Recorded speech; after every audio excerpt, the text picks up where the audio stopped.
வேண்டாம் நல்ல மனம் உண்டாம் மாமலர நோக்குண்டாம் துப்பார் திருமேனி தும்பிக்கையான் பாதம் தப்பாமல் சார்வார் தமக்கு. இப்போ நம்ம இந்த வீடியோவில் பார்க்கக்கூடிய தலைப்பு குரு பெயர்ச்சி 2026. 2ஆம் தேதி ஜூன் மாதம் 2026 அன்று நிகழக்கூடிய குரு பெயர்ச்சியானது மிதுன ராசியிலேருந்து கடகராசிக்கு குருபவன் பெயர்ச்சியாகி போகிறாங்க. அந்த கடகராசி அப்படிங்கிறது குருபவனுக்கு உச்ச வீடு. ஸோ அந்த உச்ச வீட்டுக்கு குருபவன் போகும்போது தன்னுடைய முழு வீச்சில் நன்மைகளை அனைத்து ராசிகளுக்குமே கொடுப்பார். அதில் குறிப்பிட்டு சொல்லணும் அப்படின்னா ரிஷபம், மிதுனம், கடகம், சிம்மம், துலாம், தனுசு, கும்பம், மீனம் இந்த 8 ராசிகளுக்கும் முழுமையான நற்பலன்களை அதிகப்படியாக கொடுத்துட்டு மற்ற ராசிகளை 4 ராசிகளை தீமைகளை கொடுக்க போகிறது இல்லை. ஆனால் இந்த ராசிகளுக்கு கொடுக்கக்கூடிய முழு சுப பலன்களை அவங்களுக்கு கொடுக்கறதுல கொஞ்சம் தாமதப்படும், அவ்வளோதான். குரு பகவான் இயற்கை முழு சுப கிரகம் அப்படின்னு பேர். குரு பகவானுடைய காரகத்துவம் அப்படின்னு பார்க்கும்போது ஒழுக்கம், நேர்மை, மெரிட்டாக நடந்துக்கிறது, இந்த மாதிரியான விஷயங்களுக்கெல்லாம் காரகத்துவம் வைக்கிறாங்க. அதனால் இவருக்கு பேர் தன புத்திரக்காரகன்னு பேர்.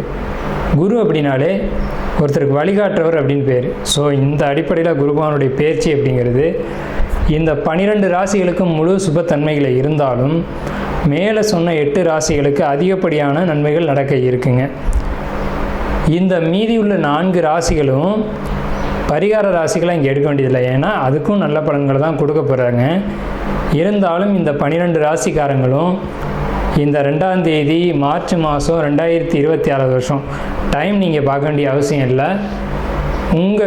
நீங்கள் வசிக்கக்கூடிய இடத்துக்கு பக்கத்தில் இருக்கக்கூடிய சிவாலயத்துக்கு போயிட்டு சிவனுக்கு ஒரு அர்ச்சனை செய்துட்டு வந்தீங்க அப்படின்னா மிகவும் ஒரு சிறப்பான ஒரு விஷயமா இருக்கும். குரு பகவானை வழிபடுறது மூலமாக ஒருத்தருக்கு தனம் கிடைக்கும், கல்வி கிடைக்கும், பொருளாதாரம் கிடைக்கும், சமுதாயம் அந்தஸ்து கிடைக்கும், கௌரவம் கிடைக்கும். நம்ம சொல்கிறோம் இல்லைங்களா, ஒயிட் காலர் ஜாப்னு சொல்கிறோம் இல்லைங்களா, பேங்க்கில் வேலை பார்க்கக்கூடியவங்க, பணத்தை எண்ணக்கூடியவங்க, அழுக்குப்படாமல் வேலை செய்யக்கூடியவங்க, இந்த மாதிரியான விஷயங்களுக்கு காரத்துவம் வைக்கக்கூடியவர் யாருன்னு கேட்டிங்கன்னா குரு பகவான் தான். அதுலேயும் கடகராசியில் குரு வர்றது அப்படிங்கிறது கஜகேசரி யோகம்னு பேர். கஜகேசரி அப்படின்னா 100 யானைகள் சண்டையிட வரும்போது ஒரு சிங்கம் எதிர்த்து போட்டிட்டு அந்த 100 யானைகளையும் விரட்டி தள்ளுறது அப்படின்னு பேர்.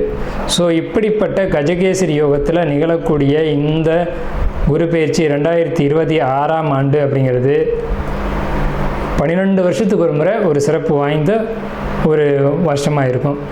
இதுக்கு பிறகு இன்னொரு 12 வருஷம் கழித்து தான் இந்த ஒரு சிறப்பான ஒரு குரு பெயர்ச்சி அப்படிங்கிறது நிகழும். ஸோ உங்களுக்கு இந்த குரு பெயர்ச்சி கடகராசிக்கு பயிற்சி ஆகுது.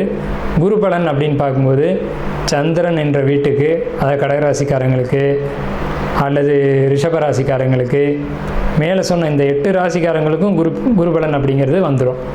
ஸோ குரு பலன் வந்துருச்சு அப்படின்னாலுமே திருமணம், குழந்தை பாக்கியம், பொருளாதாரம், வேலைவாய்ப்புகள் போன்ற அனைத்து விதமான சுபகாரியங்களும் நடக்கும். சுபகாரியம் நடக்கணும் அப்படின்னா குரு பலன் வேணும். சந்திரன் என்ற வீட்டுக்கு குரு வர்றது, அவர் வீட்டுக்கு சந்திரன் என்ற வீட்டுக்கு 2ஆம் வீட்டில் குரு வர்றது, சந்திரன் என்ற வீட்டுக்கு 5ஆம் வீட்டில் குரு வர்றது, சந்திரன் என்ற வீட்டுக்கு 7ஆம் வீட்டில் குரு வர்றது. இப்போது மகர ராசிக்காரங்களுக்கு 7ல் குரு, இதுவே மீன ராசிக்காரங்களுக்கு 5ல் குரு, இப்படி 5, 7, 9, 11.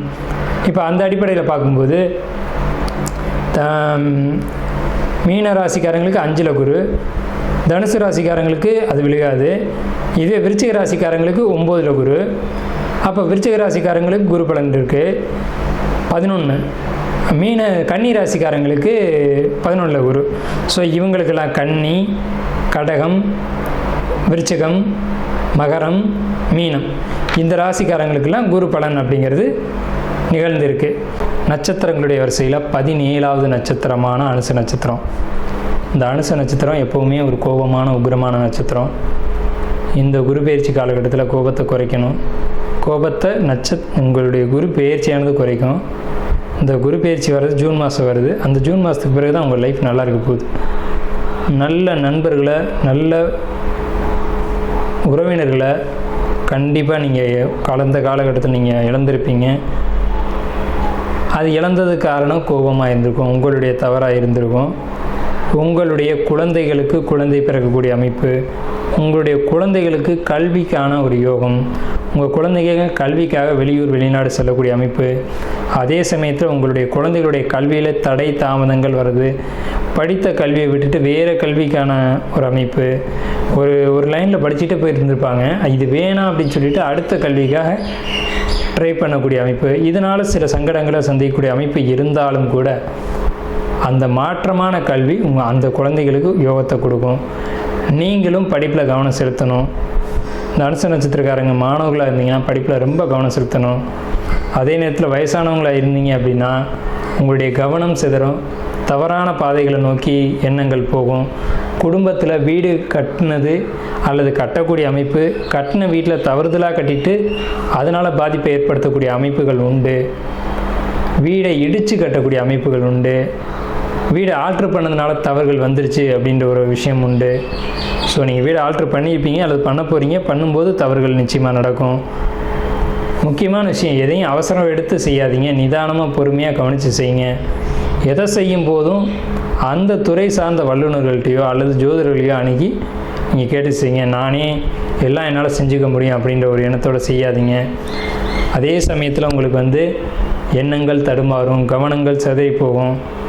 இது எல்லாம் குரு பெயர்ச்சி காலகட்டத்தில் கட்டுப்படுத்தி ஒரு தீர்வுக்கும் வரும். குரு பெயர்ச்சி உங்களுக்கு உண்மையிலே ஒரு தவறான பாதைக்கு போக வேண்டிய நீங்கள் சரியான பாதைக்கு கொண்டு செலுத்தக்கூடிய ஒரு அமைப்பில் இந்த குரு பெயர்ச்சி அமையும்.